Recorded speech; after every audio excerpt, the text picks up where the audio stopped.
Dear colleagues, I would like to introduce you our preliminary results on using of flow cytometry in lichenology. We have been doing experiments and developing methods for several years and got a brief overview about genome sizes in European lichenized fungi. Genome size among eukaryotic organisms differ by almost 80,000 times. However, it does not correlate with organismal complexity. It was recognized early that non-coding DNA could create the majority of DNA. At first, it was supposed that the organisms with large genomes have not sufficient tools to prevent proliferation of non-coding DNA in their genomes. However, since then, numerous publications show that not only genes, but also genome size itself plays an essential role in evolution of plants and animals, since genome size changes associate with evolutionary adaptation on environmental conditions. Thus, the nuclear DNA contact is a key attribute in biology with many important practical implications. So far, we have only sparse information about the role of genome size in ecology of fungi and lichens. Genome size data are scarce across fungi, and it's currently available for less than 2,000 species. The average fungal genome size is 60 megabase pairs and only 37 megabase pairs in Ascomycota. However, it varies across phylogeny, ranging from 2.2 megabase pairs up to 3.6 gigabase pairs in this Yaphnea semitosta. For comparison, human genome is smaller, 3.1 gigabase pairs. Genome expansion in several fungal clades is linked to plant mutualisms and parasitisms. Moreover, fungi interacting with plants tend to have larger genomes compared to saprobes. Unfortunately, more than half of the Ascomycota orders have no representatives with genome assembly, and over 75% have no genome size data.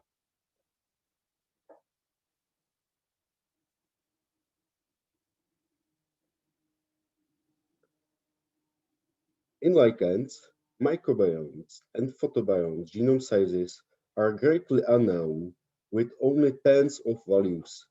These data are available from the Fungal Genome Size database, and several recent papers focus on the whole genome sequencing. This gap can be filled by flow cytometry.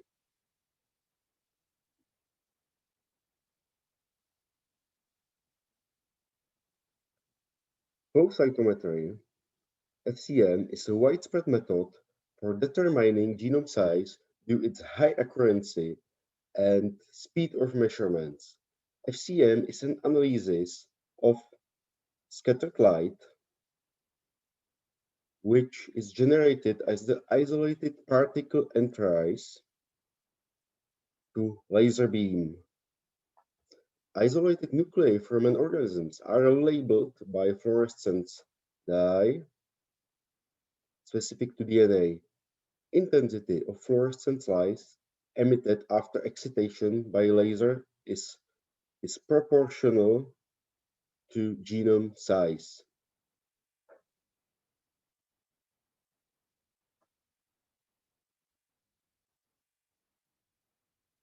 Unfortunately, the use of FCM in studies on fungi is limited by methodological problems linked to their small genome size. However, we developed a protocol that enables to isolate intact nuclei from lichen thalli. Finally, genome size of microbiomes is calculated from high-resolution histogram of these nuclear populations.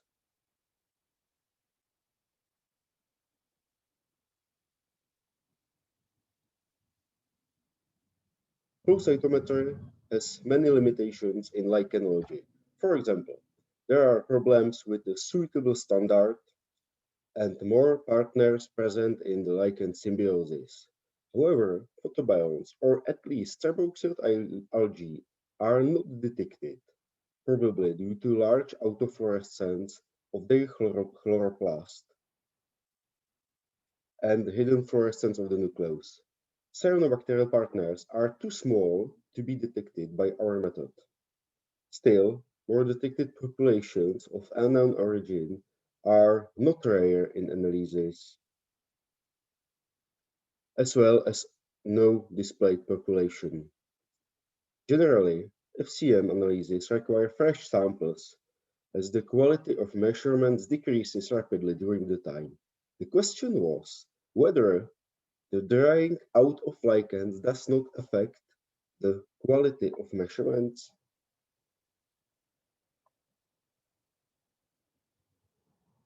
Sorry.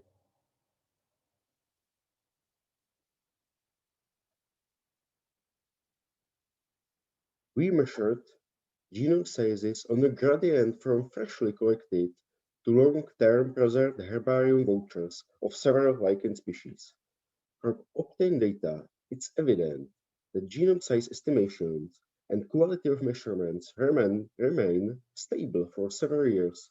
For example, Lazalia pustulata for at least 13 years and Blastenia herbidella for at least 3 years.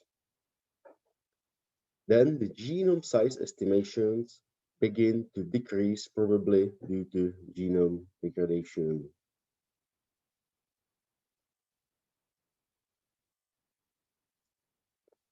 Now, I'd like to show you several very simple graphs about various correlations of genome size and functional traits or ecological preferences.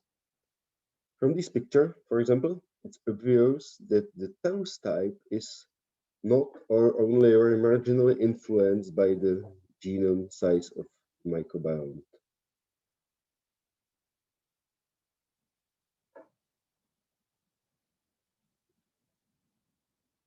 We did not find any differences in genome size among lichens with sexual and asexual reproduction. But in contrast, macrolichens with cyanobacteria had significantly larger genomes than those with green algae.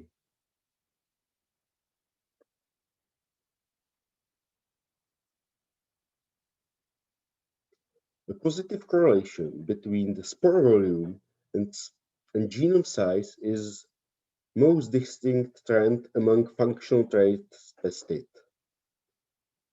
Here we display results in logarithmic scale for the whole spore volume here and for the volume per single cell in the ascospore.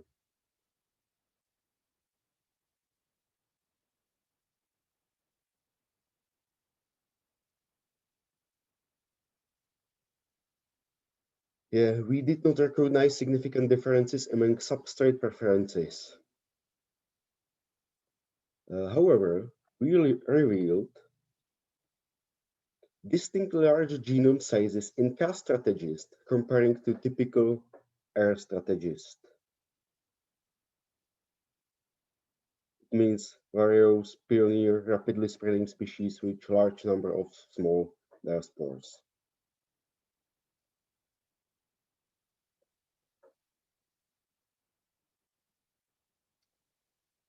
Based on 116 genomes, the estimated average genome size is 31.5 megabase pairs in microbiomes.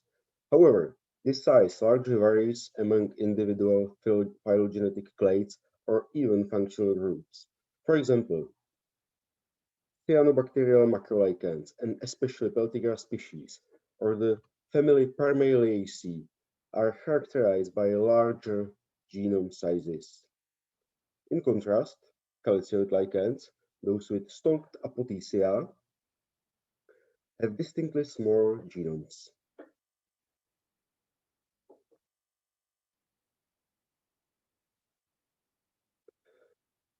Yeah, the end. I believe the flow cytometry has many possible applications in lichenology. It's an efficient method for genome size estimation.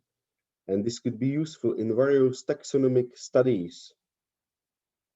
For example, it could help to delimitate species or reveal cryptic species. I think flow cytometry could improve our knowledge on genome evolution. It can, for example, reveal polyploids. And additionally, it enables separation of nuclei from individual partners.